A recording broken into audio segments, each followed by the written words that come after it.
Unahin na muna natin ng si Soto SP Cheese. Cheese. Ay, sige, sige. Ha? Gusto ko ring marinig yan. Oo, teka, kumahanap ko siya. Parang, Ay, sige, tingnan natin.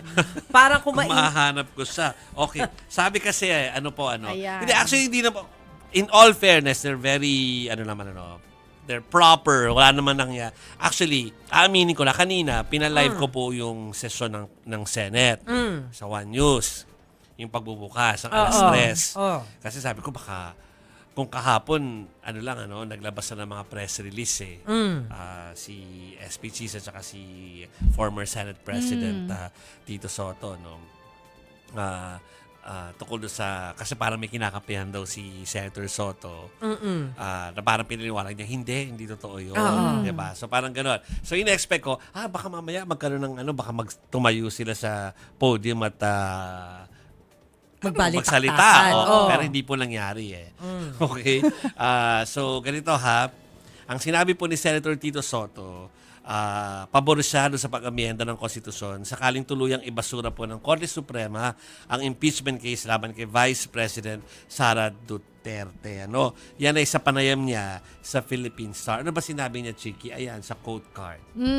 What I said was, if the SC ruling stands as is and the Constitution is amended by merely an SC decision, then I will consider supporting a Constituent Assembly or a Constitutional Convention to rewrite Article 11 of the Constitution because the requirements written in the SC decision is impossible to meet. Wala akong kinakampihan tulad nila. Ang kinakampihan ko ay ang Constitution. Sagot na po yan ni Senator Soto doon sa sinabi naman ni SP Cheese sa isang tweet. Nag-tweet ito eh.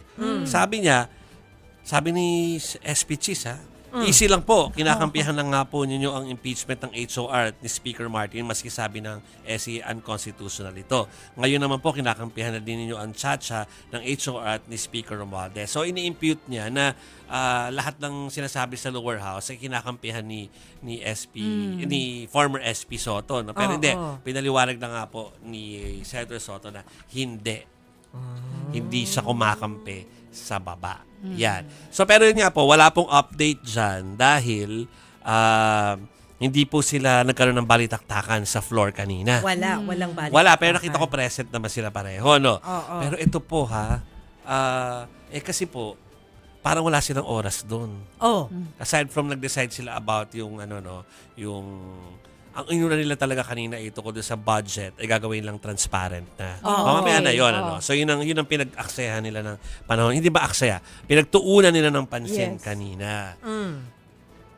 Pero busy rin yata si SP Cheese kanina sa pagsalag kasi.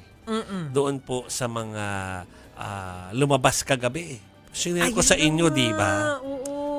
Report ito, report to ng Rappler. Yes, Na yung, dahil nga, nakausap natin si Mayor Magalong. Kahapon. Sinabi niya na marami talagang mambabatas na involved dito. Nag-share pa ng best practices. Tulad Hindi na, ka ba na-skandalo doon sa fact na syempre, yung hiraman ng mga permit? franchise. Oo, di ba? Mga lisensya, nakakaloka kayo. Sinabi yun ni Mayor Magalong dito. So talagang, pero hindi na tayo nagpa-name ng names kasi ayaw naman niyang gawin yun.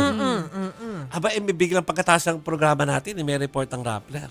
Biglang napangalanan. Parang sinabi, pero in all fairness, hindi naman sinabi na may kickback or whatever. Sinasabi lang na nagkataon po na si Senator Cheese ay malapit dun sa isa sa mga kontratista Gaano kalapit? na ito'y nagbigay ng pondo para sa kanyang kampanya. 30 million ba yun? Oo. Yun yung actual sa report na yun. Siyempre, nagkaroon ng pagkakataon kaninang umaga si Senator Cheese or SP Cheese na depensa ng sarili. And let's be fair about it. Ito po ang kanyang mga sinabi. May gusto ng impeachment, yung marahil nasaktan, tinaman o nasapul sa mga talumpati at mga pinagagawa at pinagsasabi ko nitong mga nagdaang araw. Klaro naman yon. Hindi principally kasamahan namin dito sa Senado. Sa pagkakaalam namin sa labas, pero hindi ko alam kung may tumutulong, kakuntsabaw, kakumplot. Pero taga labas. Obvious naman siguro yon kung sino yung pinaka may gusto ng impeachment. Teka, baka maligaw yung mga tao. Iba yun ha, impeachment yun ha. Ang tinutukoy po dito, sagot yan ni SP Cheese dun sa tanong na sino kaya yung mga nasa likod ng demolition job. Referring kasi dun sa kinukwento kanina ni Jovi na parang demolition job yung pagdawit sa kanya dun sa kasi sa alam mo, flood control control project. naiisip niya kasi na demolition job yan. Pero to be very fair about it, ang dahilan kung ba't bumaba yung ratings nila, no? At sa kanya, yung Senate as a body, sa kanya, doon sa mga latest survey, dahil sa sentimento ng tao sa mga napanood nila about sa delay ng impeachment. So, parang, I think that's, kumbaga, kung yun ang dahilan ng pagiging unpopular lately, hindi yan dahil merong may demolition job. Kundi impression ng tao yun sa napapanood po nila. Ano po? So, puntahan na natin yung sagot po ni SP Cheese tungkol doon sa connection niya sa isang kontratista. Kung may ginawa siyang illegal, ulitin ko kung may ginawang illegal sino man, dapat managot sila. Pero wala akong kinalaman kaugnay sa program of work, pag-bid, pag-award. Ang binibid at award namin ay mga programa at proyekto ng lalawigan noon ng Sorsogon, kung saan procuring entity ang Sorsogon Provincial Government. Wala kaming kinalaman sa National Government Agency procurement. Kabilang na ang pagbabayad. Hindi nga ako bahagi ng Kongreso. Pero babalikan ko. Bakit ba pinupuntirya ng Rappler at ninyo ang 1% ng 550 billion? Nasaan yung 99%? Talagang ang unang article na ilalabas, napaka-coincidental naman, galing naman masyado. Unahin natin yung 1% bago yung 99%. Hindi inuna yung pinakamalalaking kumpanyang binagit ng Pangulo, isa pa sa pinakamaliit. Pero maging ganun pa man, dahil wala kaming tinatago, sasagutin ko palagi yan at hindi ko tatalikuran. Can we be fair about it also? Gets ko naman na kailangan yung depensa na kanyang sarili. Kilala naman natin si Kes or si Cheese. Pero hindi rin totoo na hindi na puntirya yung mas malalaki because immediately yesterday, we all know na merong ni-reveal ang media about Pasig. At na-mention yung isang malapit sa administrasyon na isang congressman. Yeah. 'Di ba?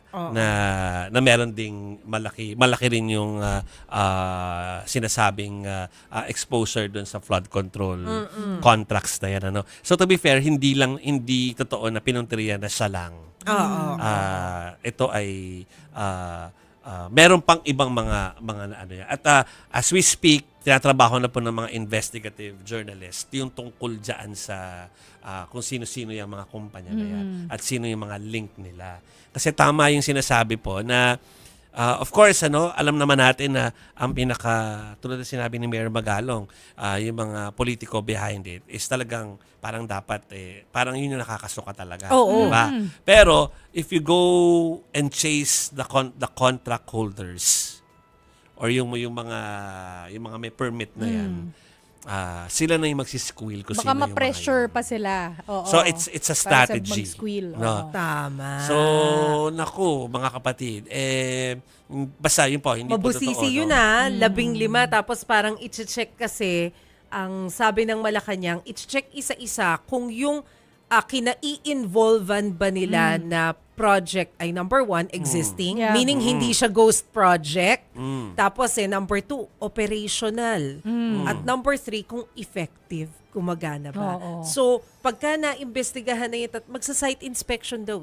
So, pagka na-imbestigahan na at na-confirm yung 3 factors na yan, that's the only time na magde-decision sila, ba-blacklist na ba tong mga contractor na to? Kakasuhan na ba tong mga to? Oo. So sa Mahaba-habang ngayon, proseso. hindi pa final. Hindi kasi pa. iniimbestigahan pa lang. Oo, Yeah. kaya lang, Oo. napangalanan ni PBBM kasi nga naman bakit isipin nyo 100 billion pesos dun lang sa 15 contractor na yun napunta. Oo. Gusto ko maging fair Oh. Yung staff, pakihanap nga yung pinadala ni Ed Lingao na ng Omnibus Election Code about kasi ang mukhang pinupunto nung hindi ko makita kung saan pinost ni Ed sa dami ng group chat na.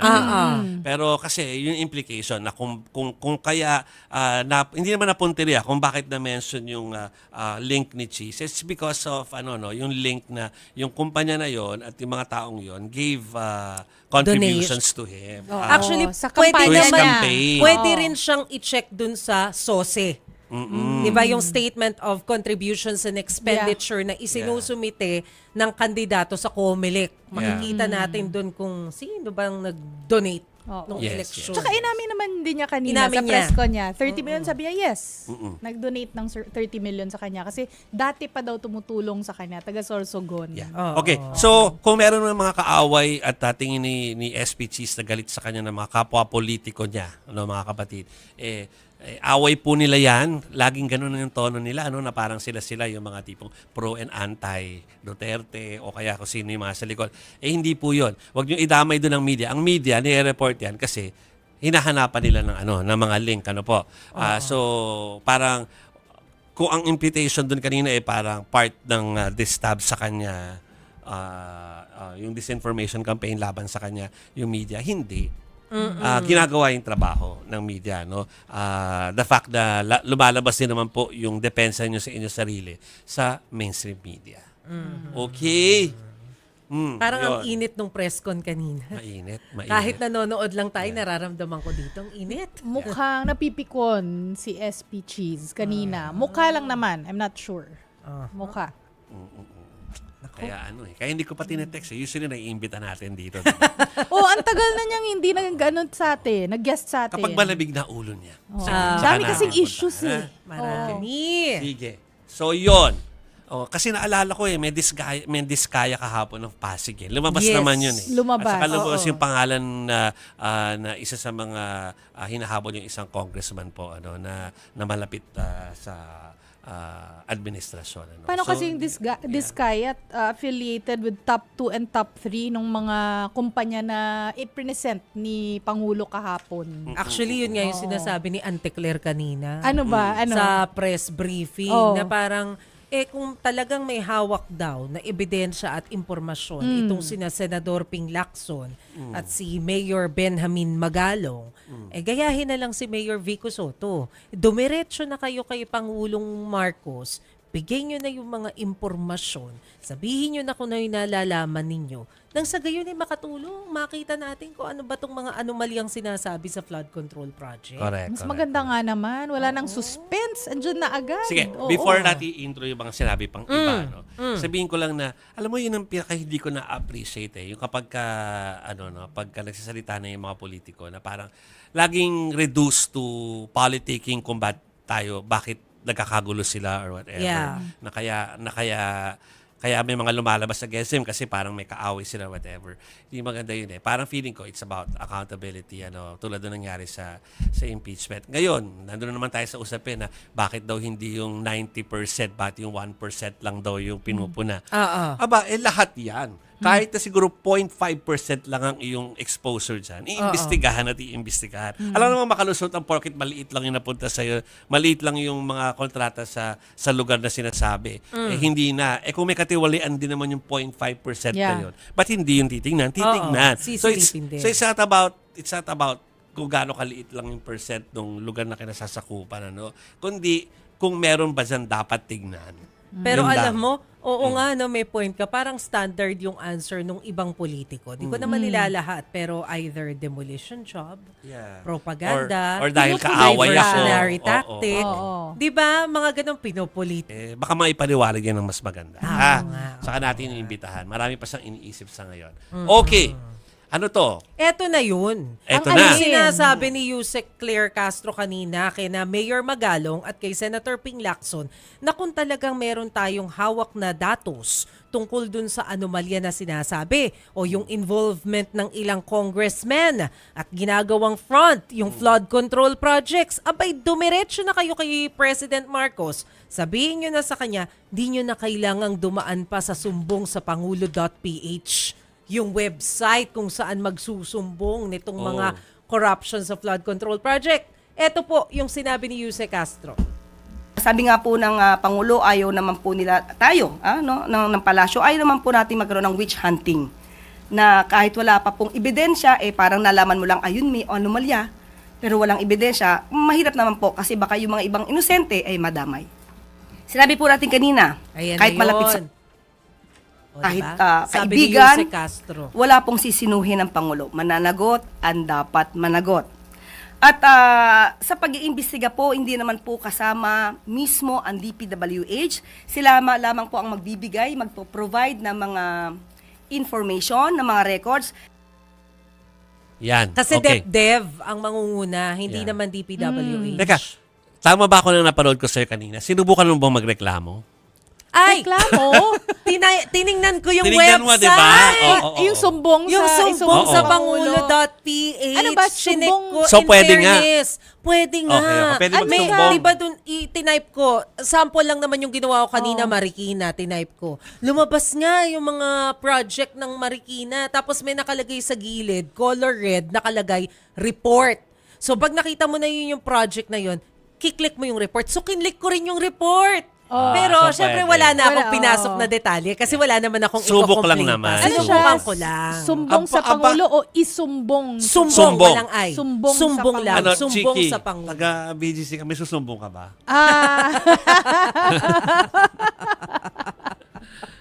Ako, Mag-iikot muna ako. Taga Santa Mesa ako, parang may gusto ko isumbong eh. Ay, nako. Parang marami-rami dyan. Oo.